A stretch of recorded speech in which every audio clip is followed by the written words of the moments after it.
accidentally married a cold, wealthy CEO, and then he refused to let her go. She found a medical report.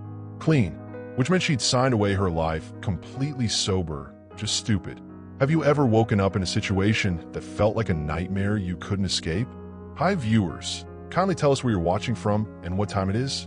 Warm welcome to the family. Enjoy the story.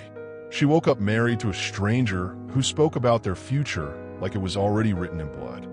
Have you ever made a decision so drunk you woke up in someone else's life? Have you ever felt trapped by your own choices? Ever wondered if someone was watching you before you even knew they existed? This is the story of a woman who discovered that some cages are made of diamonds and legal documents. The Vegas suite stretched like a gilded prison cell, floor-to-ceiling windows showcasing a city that never apologized for its sins. Yvonne Parker sat on Egyptian cotton sheets worth more than her monthly rent, while Elliot Stone stood by the window in yesterday's tuxedo, watching her like a scientist observing a specimen. "We're married," he said without turning around, voice calm as winter morning. Legally, permanently, and profitably. The ring on her finger felt heavier than chains. She didn't remember putting it on, didn't remember saying yes. Didn't remember anything past her third shot of tequila at some tech conference after party. Stay with me to find out how a waitress from Brooklyn became prisoner to a man who collects people like trophies. Hit that notification bell because this story gets darker with every chapter. It started with what she thought was the worst mistake of her life. Yvonne's head pounded like construction work inside her skull. The suite smelled like expensive cologne and regret. Everything was too white, too clean, too rich for a girl who counted quarters for laundry money. "This is impossible," she whispered, staring at the marriage certificate he placed on the marble coffee table. Her signature stared back at her, but the handwriting looked shaky, desperate. Elliot finally turned from the window. Tall, sharp-featured, with gray eyes that never seemed to blink enough. The kind of man who made boardrooms sweat and stock prices jump with a single word. "Your phone died around midnight," he said, pulling her iPhone from his jacket pocket. "I had a charge for you." She grabbed it, fingers trembling. 17 missed calls from her roommate, Sarah. 43 text messages. All variations of "where are you?" and "call me now." "You drugged me," she accused, though her voice lacked conviction. She remembered drinking. A lot. "Blood test results are on the table next to the certificate," Elliot replied. "No drugs, just poor decision-making and expensive champagne." She found the medical report. Clean, which meant she'd signed away her life, completely sober, just stupid. The hotel staff knocked and entered without waiting for permission. They called her Mrs. Stone and brought breakfast on silver trays. Like this was normal. Like women woke up married to billionaires every Tuesday morning. "I want an annulment," Yvonne said, pushing away untouched eggs that probably cost $50. Elliot sat across from her, spreading butter on toast with surgical precision. "Not possible. Everything's possible with enough lawyers. Not when a $2.8 billion merger depends on my marital status." He bit into the toast, chewed slowly. "My new business partner has very traditional values. Conservative family. They need to see stability, commitment, wholesome American family values." She laughed, but it came out cracked and bitter. "You married a random black girl from Brooklyn for family values? I married you because you were perfect for what I needed." His gray eyes locked onto hers. Beautiful, intelligent, no criminal background, no social media scandals. Clean slate. This is kidnapping. This is marriage. Learn the difference. He slid a black credit card across the table. No limit visible on the sleek surface. "Your apartment in Brooklyn is being packed as we speak," Elliot continued, checking his watch like this was a business meeting. "The mover should finish by noon." Have you ever woken up in a situation that felt like a nightmare you couldn't escape? Drop a comment if you've ever felt completely out of control. When she threatened to call the police, he handed her a marriage certificate with her signature, one she didn't remember signing but couldn't deny. "Try explaining that to them," he said softly, voice carrying something that might have been pity. "I'll wait." The richest man in the room just told her that divorce wasn't an option, and he had a billion reasons why. The private jet hummed with wealth and threat. Leather seats that cost more than cars surrounded a table covered in legal documents, each page binding her deeper into a life she never chose. Elliot worked on his laptop while she read contract after contract. Prenups, merger agreements, investor profiles. The name Whitmore Industries appeared everywhere, attached to a photo of an elderly white man with kind eyes and a cross lapel pin. Charles Whitmore, Elliot explained without looking up. Third-generation Southern Baptist. Believes in traditional marriage, conservative values, and the sanctity of family. Also controls the largest agriculture distribution network on the East Coast. So I'm your prop, Yvonne said, voice flat. You're my wife. The words hit different at 30,000 feet. More real somehow, more permanent. She studied the merger documents. Numbers so large they stopped meaning anything. Elliot's tech company manufactured agricultural software. Whitmore's empire needed modernization. Together, they control food distribution from farm to table across 12 states. What happens to me when your deal closes? She asked. The merger takes 18 months minimum. After that, he closed the laptop, finally meeting her eyes. We'll see. Turbulence hit suddenly, violent enough to throw her against his chest. She caught a scent that shouldn't have been familiar, sandalwood and danger. For a moment that lasted too long, neither moved away. His hand steadied her waist, fingers warm through her wrinkled dress from last night. She felt his heartbeat, steady and controlled even in chaos. Sorry, she whispered, pulling back. I'm not, he replied, and something in his voice made her skin flush hot. The pilot's voice crackled over intercom, beginning descent into Miami International. Elliot handed her a small jewelry box. Inside, a wedding band that matched her engagement ring. Simple, elegant, worth more than her college education. For appearances, he said. She slipped it on. The weight felt like signing another contract. Miami appeared below them, all glass towers and turquoise water, beautiful and foreign as another planet. Your things are already at the house, Elliot said, gathering his papers. I took the liberty of updating your wardrobe. First impression with the Whitmores is crucial. This is insane. But she was looking at the ring, watching light catch the diamond. It was beautiful. She'd never owned anything beautiful. What would you do if someone legally trapped you in a situation you never agreed to? How far would you go to escape? As they landed, Elliot leaned close enough that his breath warmed her neck. His cologne mixed with something darker, more primitive. Your apartment in Brooklyn is being packed as we speak, he murmured, lips almost touching her ear. Welcome home, Mrs. Stone. She traded a studio apartment for a mansion, but discovered that golden cages still have locks. The Miami estate sprawled like a Mediterranean fantasy, all marble columns and infinity pools.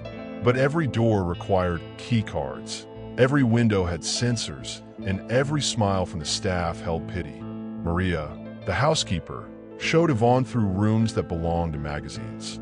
The kitchen had more granite than most buildings. The living room could hold her entire Brooklyn block party. Mr. Stone had your belongings placed in the master suite, Maria said in accented English, eyes avoiding contact. The master suite? You're married? Yes? Is normal. Nothing about this felt normal. The bedroom was a temple to expensive taste. California king bed with Italian linens, walk-in closet bigger than her old apartment, bathroom with a bathtub carved from single piece of marble. Her clothes for Brooklyn looked pathetic hanging next to designer dresses, still bearing price tags. Everything in her size, everything in colors that flattered her skin tone. How did he know her measurements? Her preferred colors? A knock interrupted her thoughts. Elliot entered without waiting for permission, tie loosened, looking dangerously relaxed in his own space. The bedroom contains one bed, she said, crossing arms over chest. We're married, Yvonne. He moved closer, voice dropping low. Appearances matter. The way he said her name made her skin prickle with unwanted awareness. I'll sleep on the couch. You'll sleep where I tell you to sleep. The words hung in the air between them, charged with threat and something else. Something that made her pulse jump. She tried to leave, test the boundaries of her beautiful prison. The front door required a code. Back door, same thing. Garden gate, locked. Even the pool house needed electronic access. Security protocols, Maria explained apologetically. Very dangerous neighborhood. But through the iron gates, Yvonne could see other mansions, manicured lawns, golf carts driven by women in tennis whites. The most dangerous thing in this neighborhood was probably running out of champagne. Her credit cards were declined at the grocery store. Bank account frozen. Phone service temporarily suspended for account review. Every path back to her old life had been systematically cut off. That evening, she found Elliot in his home office, surrounded by monitors showing stock prices and business news. He looked up when she entered, expression unreadable. "I want to call my roommate," she said. "Let her know I'm okay." "Already handled. Sarah thinks you're visiting family in Atlanta. Emergency situation with your aunt." "I don't have an aunt in Atlanta." "You do now. Have you ever been in a beautiful place that felt like a trap? When luxury becomes imprisonment, how do you fight back?" That night, she found a note slipped under the bathroom door. He did this before. "The last girl who tried to leave disappeared. A friend." When she looked up, Elliot stood in the doorway, holding an identical piece of paper, his gray eyes reflecting light like a predator's in darkness. Every marriage has secrets, but some secrets have graves. Elliot held the note between his fingers like evidence at a crime scene. His expression revealed nothing, but tension radiated from his perfectly controlled posture. "Interesting reading material," he said, voice steady as surgical steel. Yvonne's heart hammered against her ribs. Who wrote this? Someone with too much imagination and not enough facts. He crumpled the paper, tossed it in the wastebasket. Isabella Santos was my business partner's daughter. She disappeared during a family vacation in Louisiana. Tragic but not mysterious. The name hit her like cold water. Isabella Santos. She'd Googled that name in her first desperate hour, found missing person reports, grainy photos of a woman with dark hair and defiant eyes. "People don't just disappear," Yvonne said. "People disappear every day, especially people who make poor choices with dangerous men." His words carried weight that felt like warning. The next morning brought their first public appearance. Charity Gala for Children's Cancer Research, held at the most exclusive hotel in Miami Beach. Elliot's world of champagne flutes and seven-figure donations. In the car, he coached her like preparing for a performance. The Whitmores will be there. Charles and his wife Margaret. Traditional Southern couple, married 43 years. They value family, faith, and conservative presentation, meaning don't act too black. Elliot's jaw tightened, meaning don't act too you. The ballroom glittered with Miami's elite, conversations flowing around yacht clubs and private islands. Yvonne moved through introductions, playing the role of devoted new wife while her mind raced through missing person reports. Charles Whitmore looked exactly like his photo, grandfatherly, with genuine warmth and eyes that crinkled when he smiled. His wife Margaret had the steel spine of Southern aristocracy wrapped in pearls and good manners. "Elliot's been so secretive about you, dear," Margaret said, studying Yvonne like artwork she wasn't sure she wanted to purchase. "How did you two meet?" "Vegas," Yvonne replied before Elliot could intervene. "Very romantic." Elliot's hand found the small of her back, fingers pressing just hard enough to remind her who controlled this conversation. "Love at first sight," he added smoothly. "Sometimes you know immediately when you've found the one." Later, by the bar, a woman in expensive diamonds leaned close to Yvonne's ear. "Be careful, honey," she whispered. "Rich men like Elliot collect beautiful women like art." And when they get bored, she didn't finish the sentence, just glided away into the crowd.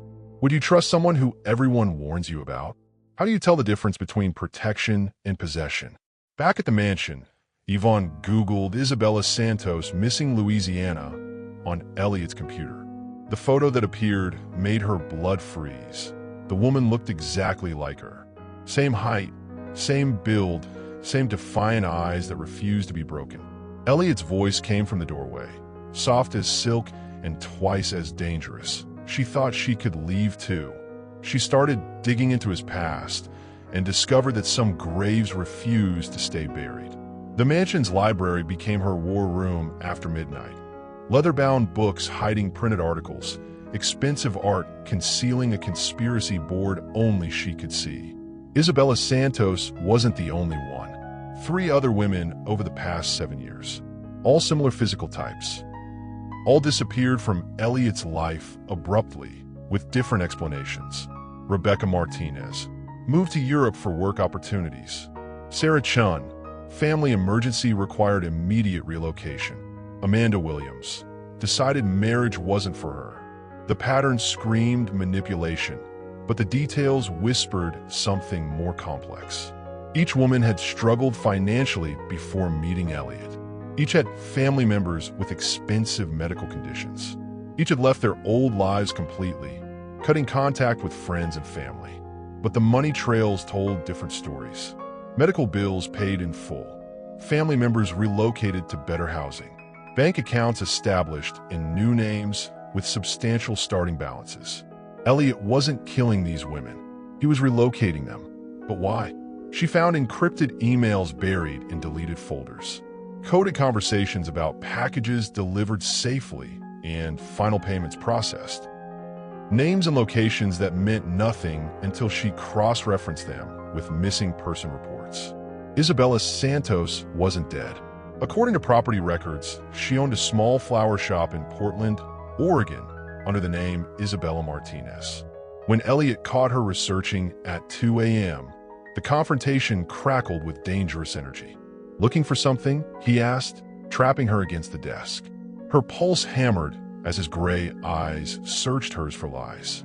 He stood close enough that she could see gold flecks in the gray, smell his cologne mixed with something warmer, more primitive.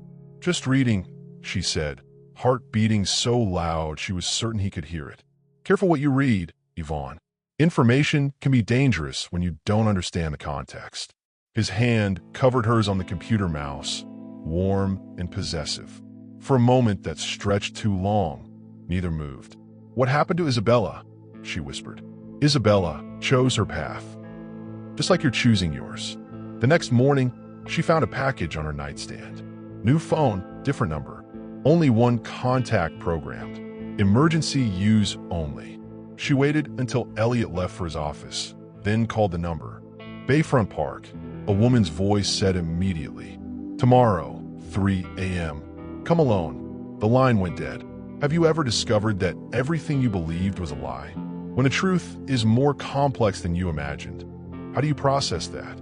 That evening, Elliot brought her tea before bed, a ritual that had developed over their weeks together. Chamomile with honey, served in delicate china cups that cost more than her monthly salary in Brooklyn. "Trouble sleeping?" he asked, settling beside her on a massive bed. "Just thinking." The tea tasted bitter tonight, with an aftertaste that made her drowsy within minutes. As consciousness faded, she heard him whisper, "Sleep well, beautiful. Tomorrow changes everything." The encrypted message was simple. "Meet me at Bayfront Park tomorrow, 3 a.m. Come alone. Isabella is alive, and she's been waiting for you."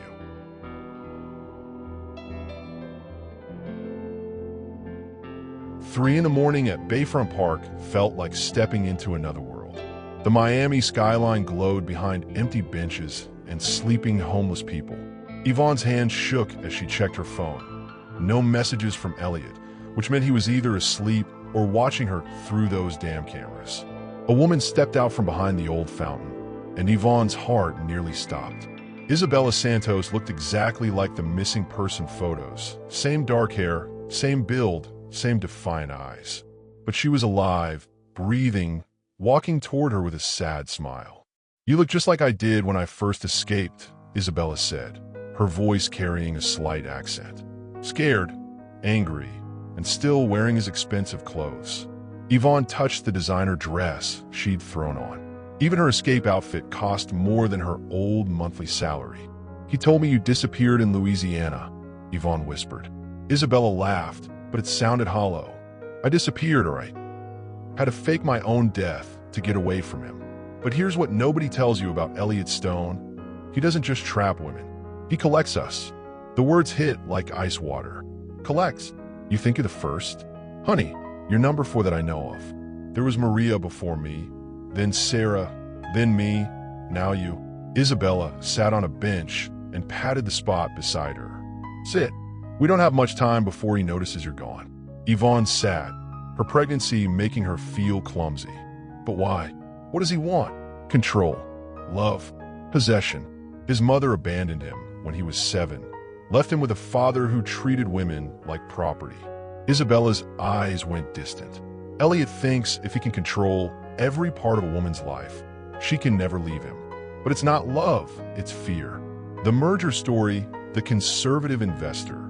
Half true. There really is a deal, and appearances do matter. But that's not why he married you. Isabella pulled out a thick envelope. He's been watching you for years, Yvonne, long before Vegas. The envelope contained photos, Yvonne at work, walking home, laughing with friends. Some looked recent, others seemed years old. Her college graduation, her first apartment, even pictures from high school. How long? Her voice came out strangled. Based on these, maybe 10 years, maybe longer. He has a type, strong women from difficult backgrounds, independent but vulnerable. Isabella touched her arm gently. Women who remind him of his mother. Yvonne felt sick. Every choice, every path, every relationship that had led her to Vegas. Had he been pulling strings the whole time? There's something else, Isabella continued. The other women. Maria died in a car accident 2 years after leaving him. Sarah moved to Oregon and died of an overdose. Could be coincidence, could be him cleaning up loose ends. The thought made Yvonne's blood run cold. Isabella handed her a burner phone. This has my number and contacts for people who can help. But Yvonne, I need you to understand something. Leaving Elliot isn't the hard part. The hard part is wanting to leave. What do you mean? He makes you feel like the center of the universe. Like you're the most precious thing that ever existed.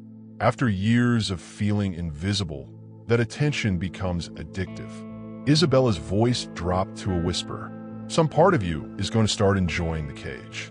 Dawn was breaking over Miami, painting the sky pink and gold.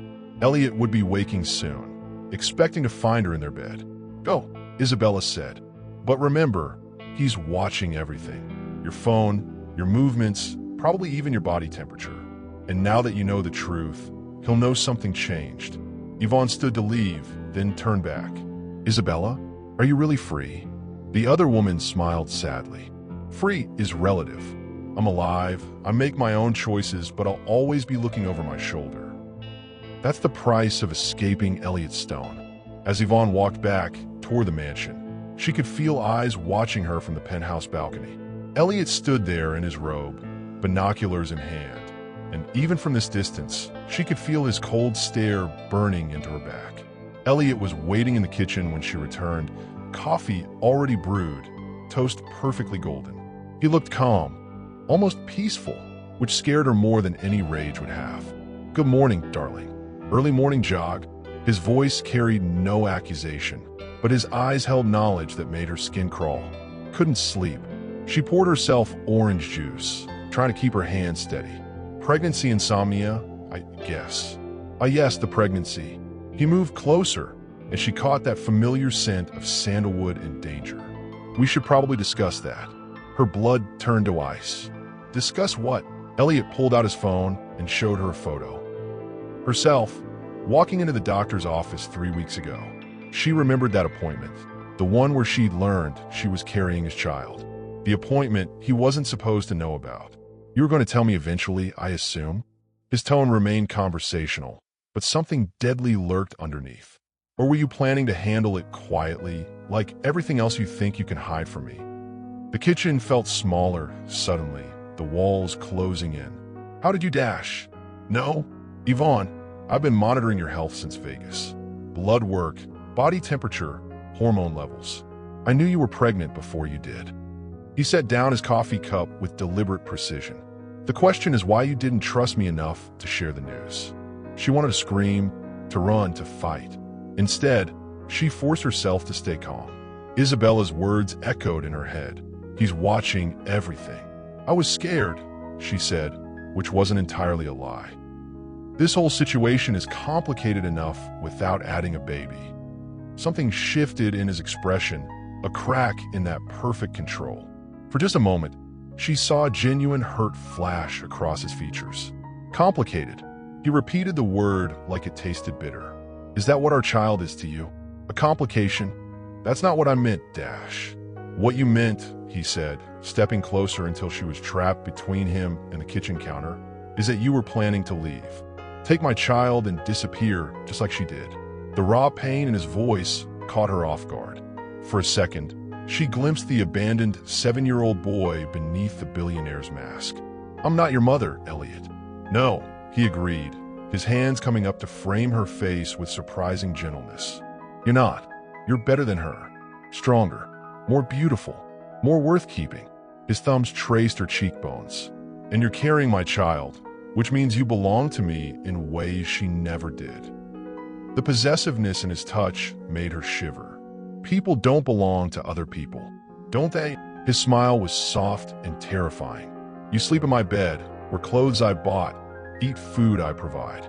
Your safety depends on my protection, your comfort on my generosity. If that's not belonging, what would you call it? Prison, she whispered. Home, he corrected. And our child will know what it means to have a father who never leaves, no matter how difficult things become. He pulled back, straightening his tie as if nothing had happened. I've scheduled an appointment with the best obstetrician in Miami. Dr. Rodriguez will take excellent care of you both. Both? You and the baby, of course. His smile turned predatory. I'll be at every appointment from now on. After all, we're family now. Families stay together. As he left for work, kissing her forehead with mock tenderness, Yvonne realized her cage had just become smaller. Much smaller. The burner phone Isabella gave her felt like a lifeline in her pocket, but now she carried more than her own life. Her hand moved instinctively to her stomach, where Elliot's child grew inside her. She was no longer just his prisoner. She was his breeder. An escape had just become infinitely more complicated. Dr. Rodriguez's office looked like every other wealthy Miami medical practice. Marble floors, abstract art, fresh flowers arranged with mathematical precision. But the woman behind the desk radiated warmth that felt genuine in a way nothing else in Yvonne's new life did. Mrs. Stone, congratulations. Your husband seems very excited about this pregnancy. Dr. Rodriguez smiled as Elliot squeezed Yvonne's hand. To anyone watching, they looked like a normal couple expecting their first child. We both are, Elliot replied smoothly. This baby means everything to us. The ultrasound gel felt cold against her skin, but Elliot's hand in hers was surprisingly warm. When the heartbeat filled the room, strong and steady, something shifted in his expression. The mask slipped completely, revealing wonder so pure it took her breath away. That's our baby, he whispered, voice cracking slightly. Our child. For a moment, Yvonne forgot about cages and control and missing women. The tiny form on the screen was half hers, half his, and completely innocent of the circumstances that created it. Everything looks perfect, Dr. Rodriguez announced. Healthy heartbeat, good size for gestational age. You're about 12 weeks along. Elliot's grip tightened on her hand. 12 weeks meant conception happened their first night in Vegas.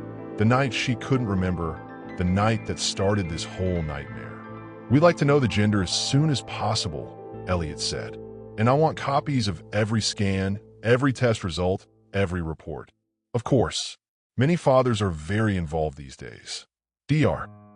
Rodriguez handed them both photos of the ultrasound. I'll see you again in 4 weeks. In the car afterward, Elliot stared at the ultrasound photo like it held the secrets of the universe. I never thought I'd have this, he said quietly. A child, a family that can't walk away. Children grow up, Elliot. They leave home. Not if home is worth staying for. His eyes met hers in the rearview mirror. Not if they understand what it means to be loved unconditionally. That evening, she found him in what used to be a guest room, now transformed into a nursery. Expensive furniture filled the space. A crib that probably cost more than most people's cars. A changing table made from sustainable bamboo. Shelves already lined with books and toys.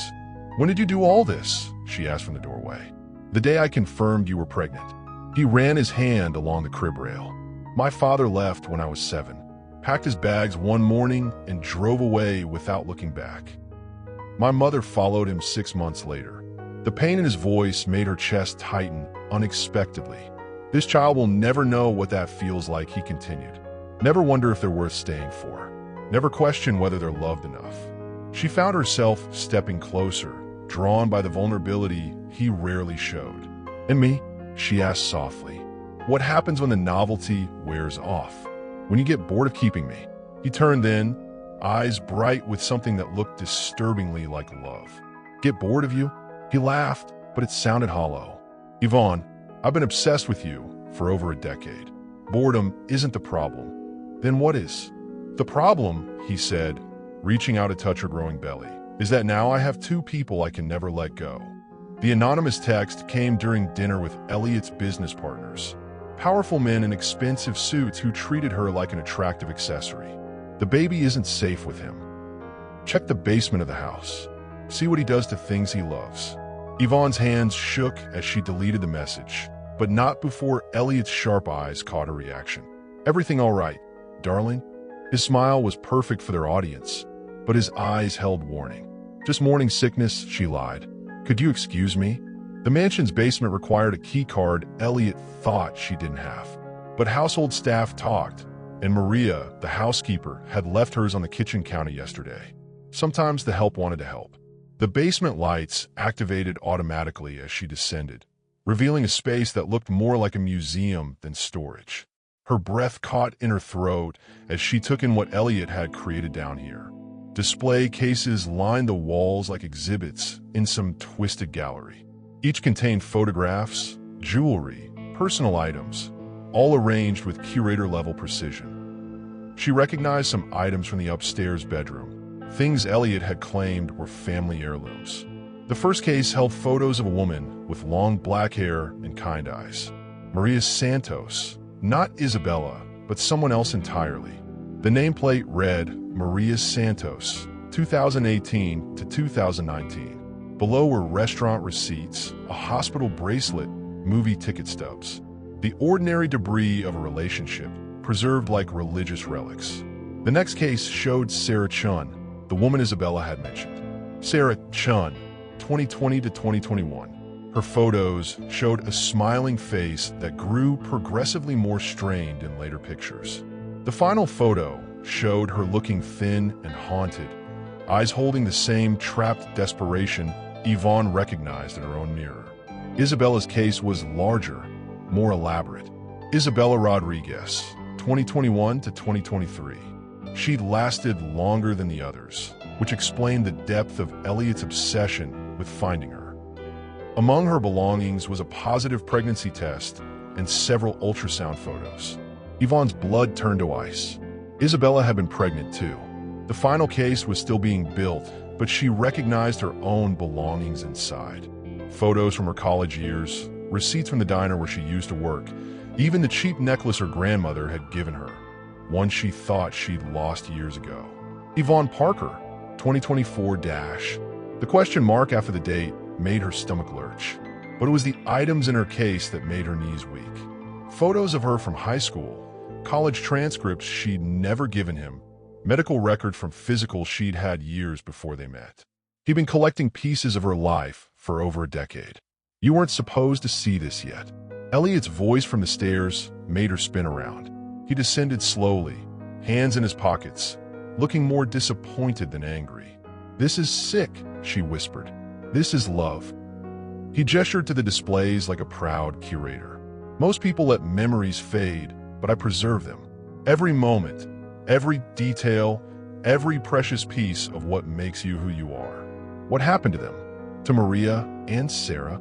They left. His voice held genuine sadness. Despite everything I gave them, everything I did to make them happy, they chose to leave. And Isabella? She was pregnant too. Something dark flickered across his features. Isabella made her choice. She preferred freedom to family. What did you do to her baby? Nothing. His voice turned cold. She took care of that herself before she ran. The implications hit her like physical blows. Isabella had been pregnant and had terminated the pregnancy to escape him. Is that what you expect me to do? She asked, hand moving protectively to her stomach. You're different, he said, stepping closer. Stronger. You understand what real love looks like. This isn't love, Elliot. This is a museum of stalking. This, he said, gesturing to the cases, is proof that some things are worth preserving forever, including you. The evidence room of Elliot's obsession stretched before her like a timeline of stolen choices.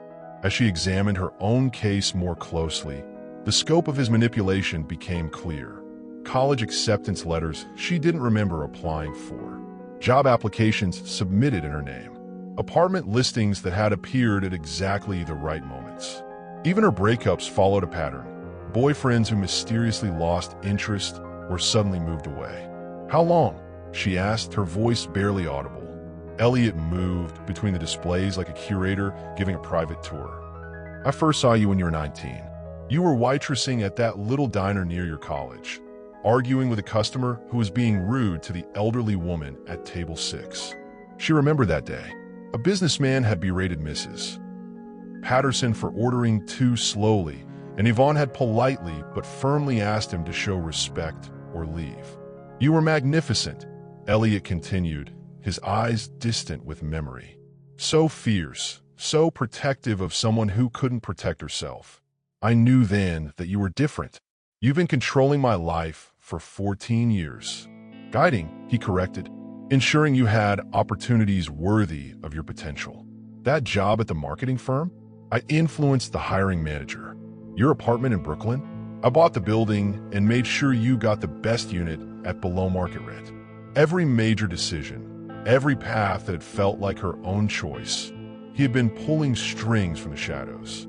Your ex-boyfriend, Derek. Elliot's voice took on a darker tone. He was planning to propose, had the ring picked out and everything. I couldn't let that happen. What did you do to him? Made him a better offer in Seattle. Doubled his salary, covered moving expenses, even helped him meet someone new. Derek wasn't a bad man, just wrong for you. The systematic destruction of her autonomy was breathtaking in its scope. Every relationship, every opportunity, every seemingly random event had been carefully orchestrated. Vegas wasn't an accident either, was it? Elliot's smile held genuine warmth, as if he were remembering their wedding day instead of describing a kidnapping. I've been waiting for the right moment for years. You just quit that job at the restaurant. We're feeling lost about your future. My business conference in Vegas provided the perfect opportunity. He pulled out his phone and showed her photos, herself at the hotel bar, laughing with his business associates, accepting drinks she couldn't remember ordering. You drugged me. I created circumstances where you could be yourself without inhibitions. The woman I fell in love with all those years ago, confident, beautiful, unafraid. His voice softened. You were so happy that night, Yvonne, before you remembered to be scared of what you wanted. I didn't want this. You wanted to be seen, to be chosen, to matter to someone. He stepped closer, and she hated how her body responded to his proximity. Every lonely night in that tiny apartment, every date that went nowhere, every job that undervalued you, you were waiting for someone to recognize your worth. So, you decided you were that someone. I knew I was that someone. His certainty was absolute. 14 years of watching, learning, understanding exactly who you are and what you need.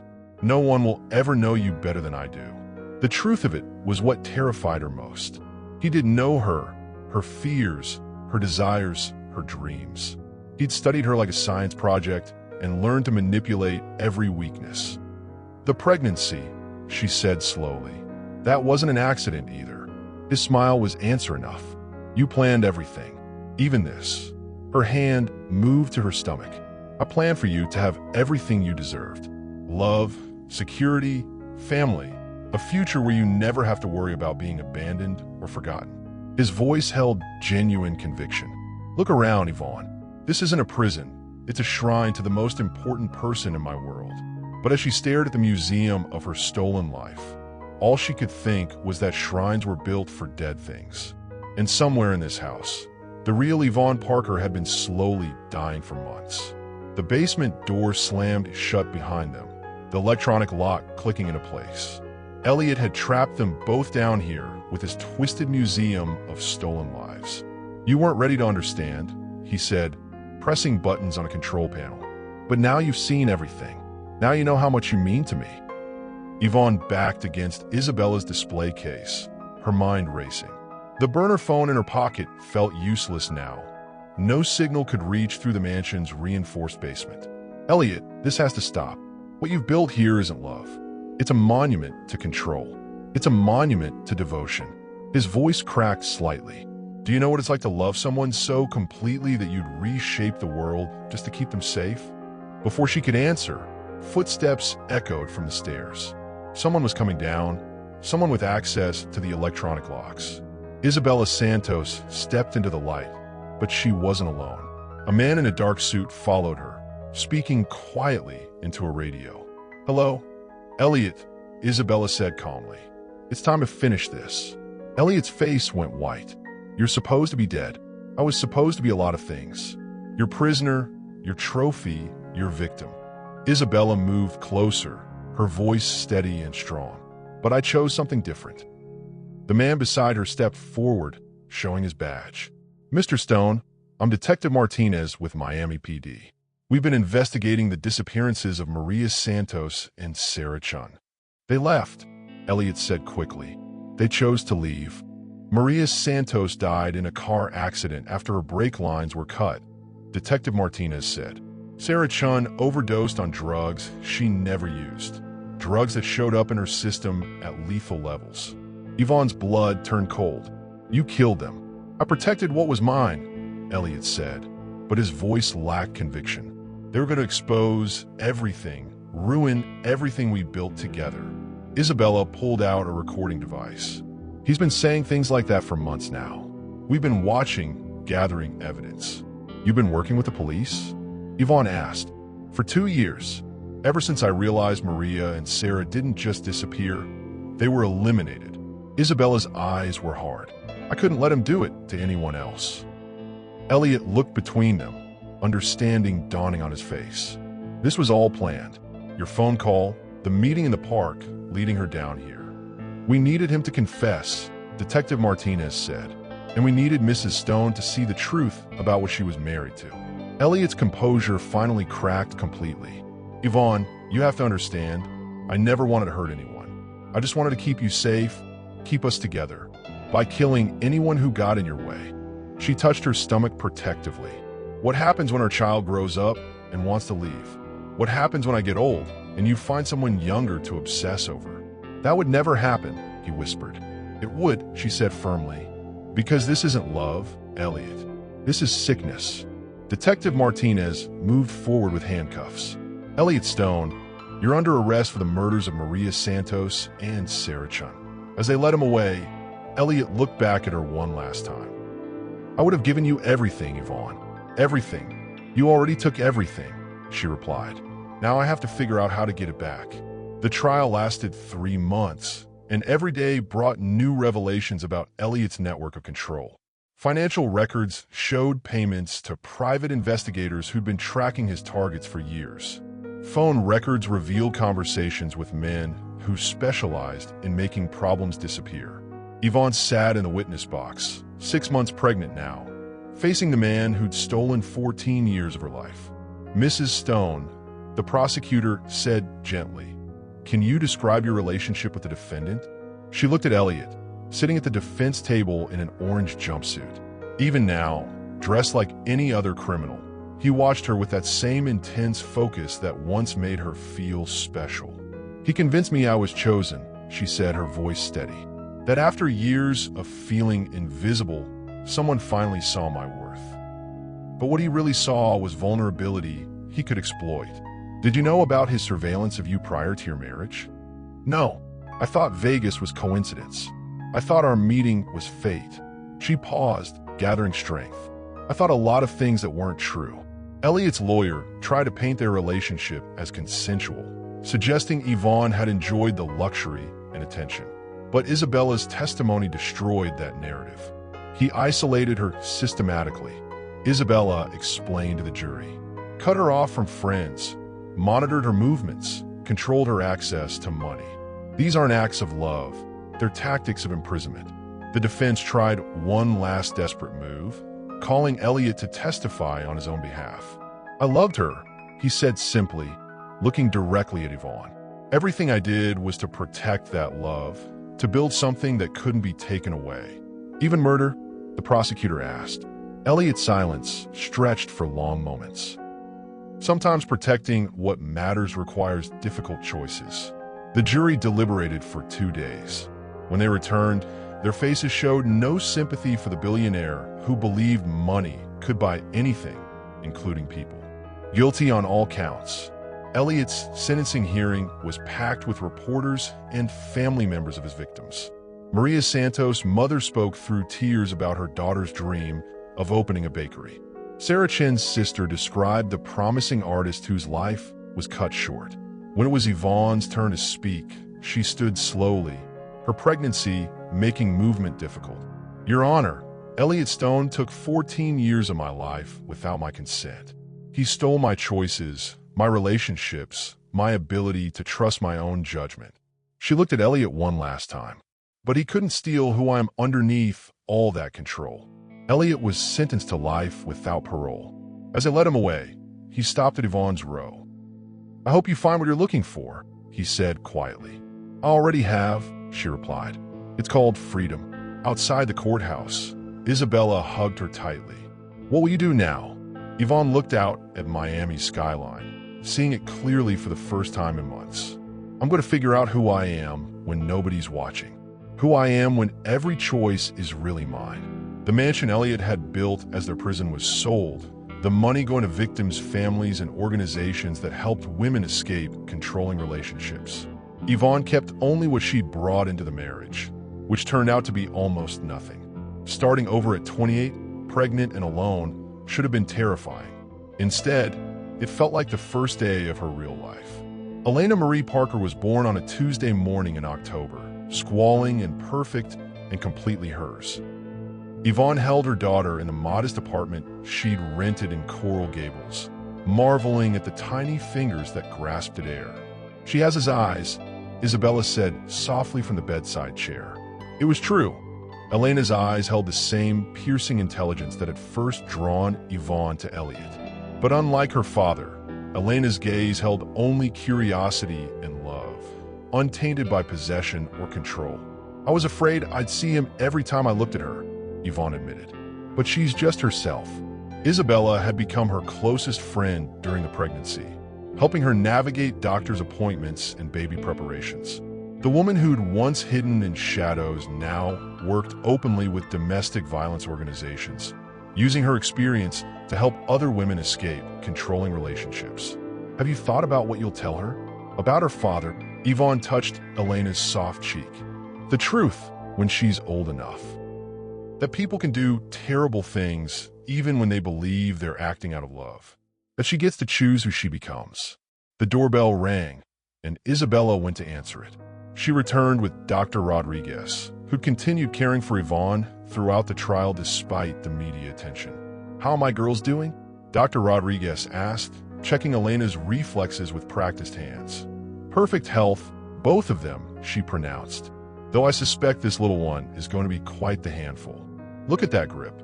Elena had latched onto Dr. Rodriguez's finger and refused to let go, staring up at her with those intense eyes. Determined, Yvonne said with a smile, "I like that in a woman." Over the following months, Yvonne slowly rebuilt her life. She enrolled in online courses, working toward the business degree she'd abandoned years earlier. The skills Elliot had taught her about finance and negotiation proved useful, stripped of their manipulative context. She started small, helping other women navigate divorce proceedings and financial independence.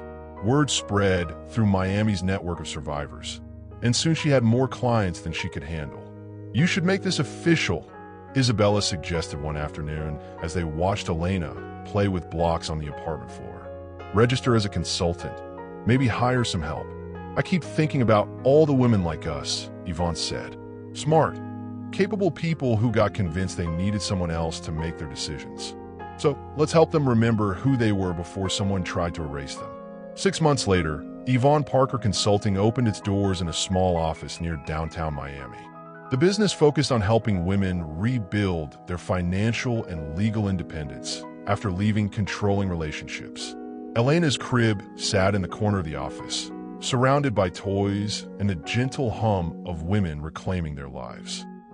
Sometimes clients would hold the baby while discussing their escape plans, finding strength in Elena's fearless curiosity about the world.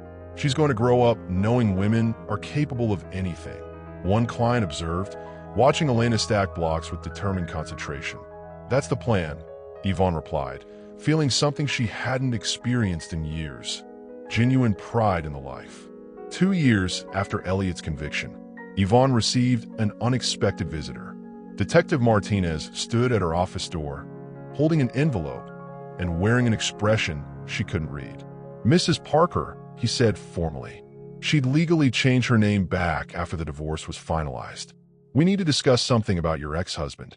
Elena toddled over to the detective, babbling into half-words that passed for conversation at 18 months. He smiled despite the serious nature of his visit. "Elliot's been writing letters," Martinez continued. "Hundreds of them. To you, to his lawyers, to anyone who will listen." Yvonne felt her stomach tighten. "What kind of letters?" "He wants to make amends. Claims he's been getting therapy in prison, working through his childhood trauma, understanding what he did wrong." Martinez handed her the envelope. "His lawyer says he's a changed man." She stared at the envelope without opening it. Elliot's handwriting was exactly as she remembered, precise, controlled, beautiful in its perfection. "There's more," Martinez said. "He's requesting visitation rights with Elena." The words hit like a physical blow. "Absolutely not. I figured that would be your response. But his lawyer is claiming he has parental rights, regardless of his criminal convictions." Yvonne picked up Elena, holding her daughter close. The idea of Elliot having any contact with her child made her skin crawl. "What are my options?" "Fight it in court. Document why contact would be harmful to the child." Martinez's expression softened. "For what it's worth, I've seen his type before. Prison doesn't change men like Elliot Stone. It just teaches them better ways to manipulate people." That evening, Yvonne finally opened Elliot's letter. 20 pages of careful handwriting, explaining his childhood trauma, describing his therapy sessions, apologizing for his mistakes. The letter was articulate, thoughtful, and completely terrifying in its presumption. "I understand now that love cannot exist without choice," he wrote. "I want to earn back your trust and be the father Elena deserves." Isabella found her at the kitchen table hours later, the letters scattered across the surface. "He wants to see Elena," Yvonne said without looking up. "Over my dead body. His lawyer says he has rights. That supervised visits might be possible if he can prove he's changed." Isabella sat down, her expression grim. "Yvonne, I spent 2 years gathering evidence against him. I know every manipulation, every lie, every careful word designed to make people believe he's something he's not. But what if he really has changed? Has he, or has he just learned to say the things people want to hear?" Isabella picked up one of the letter pages. "Look at this language. Earn back your trust, the father Elena deserves." These aren't the words of someone taking responsibility. These are the words of someone planning their next move. Yvonne looked at Elena, sleeping peacefully in her high chair despite the chaos of adult conversation around her. Her daughter's face held the same intense concentration Elliot's had, but without the calculating coldness. "Elena will never be anyone's possession," Yvonne said quietly. "I'll make sure of that." The custody battle would be brutal, but she'd won harder fights than this. Elliot Stone had taught her to be strong, even if that wasn't his intention. Now she'd use that strength to protect the one person who mattered most. The courtroom was smaller this time, family court lacking the drama of a murder trial. But for Yvonne, the stakes felt just as high as she watched Elliot enter in shackles, flanked by guards. Prison had changed him physically. He was thinner, his hair showing gray at the temples. But his eyes held the same calculating intelligence she remembered. "Your Honor," Elliot's lawyer began, "my client has undergone extensive rehabilitation. He's completed anger management courses, participated in group therapy, and shown genuine remorse for his actions. Judge Harrison looked skeptical. She was known for protecting children above all else, which gave Yvonne hope. "Mr. Stone," the judge said directly, "why should this court believe you've changed when your previous actions showed such systematic control and violence?" Elliot stood, his voice carrying the same quiet authority that had once made her feel special. "Your Honor, I was a sick man who confused possession with love. Through therapy, I've learned to understand my mother's abandonment damaged me in ways I never acknowledged." His eyes found Yvonne's across the courtroom. "I hurt people I claimed to love because I was terrified of being left alone again." The words were perfect, calculated to evoke sympathy while admitting just enough fault to seem genuine. Yvonne's lawyer presented evidence of Elliot's continued attempts to control from prison. Letters to former business associates try to monitor Yvonne's activities, requests for information about Elena's development, even attempts to influence which schools might accept his daughter in the future. "This is not a man who has accepted the consequences of his actions," her lawyer argued. "This is a man who has simply learned to hide his controlling behavior behind therapeutic language." Isabella testified about the systematic nature of Elliot's manipulation, how he'd studied each woman for years before making contact. "People like Elliot Stone don't change, Your Honor," she said firmly. "They just get better at pretending to be what others want them to be." When Yvonne took the stand, she felt Elliot's eyes on her like a physical weight. "Mrs. Parker," her lawyer said, "in your opinion, would contact with his daughter be beneficial for Elena?" She looked at Elliot one last time, seeing past the reformed act to the man who'd kept a basement museum of stolen lives. "Elena is everything I never got to be. Free to make her own choices, free to love without fear, free to become whoever she wants." Her voice grew stronger. "Elliot Stone doesn't know how to love someone without owning them. Until he learns that difference, he has nothing to offer my daughter." Judge Harrison's decision was swift and final. Parental rights terminated. No contact authorized. Elliot's composure cracked for just a moment, his mask slipping to reveal the fury underneath. But he quickly recovered, nodding respectfully to the judge as if he accepted her wisdom. Outside the courthouse, Yvonne felt lighter than she had in years. Elena babbled happily in her stroller, completely unaware that her future had just been secured. "It's really over," Isabella said, squeezing her arm. "No," Yvonne replied, watching Miami's skyline stretch toward the ocean. "It's really just beginning." That afternoon, she signed papers to expand her consulting business into 3 new cities. Women across Florida would now have access to resources for rebuilding their lives after control and abuse. Elena Parker would grow up knowing her mother was a woman who helped other women find their strength. And that was a legacy worth building. The past was finally past. The future belonged to them. And that's how Yvonne Parker transformed from victim to survivor to warrior, building a life that no one could take from her. Elliot Stone's elaborate cage became the foundation for her greatest strength. The knowledge that freedom is something you create, not something others give you. Sometimes the most powerful love stories aren't about finding someone to complete you, but about discovering you were never incomplete to begin with. What would you have done in Yvonne's situation? Let me know in the comments below, and don't forget to subscribe for more stories of survival, strength, and second chances.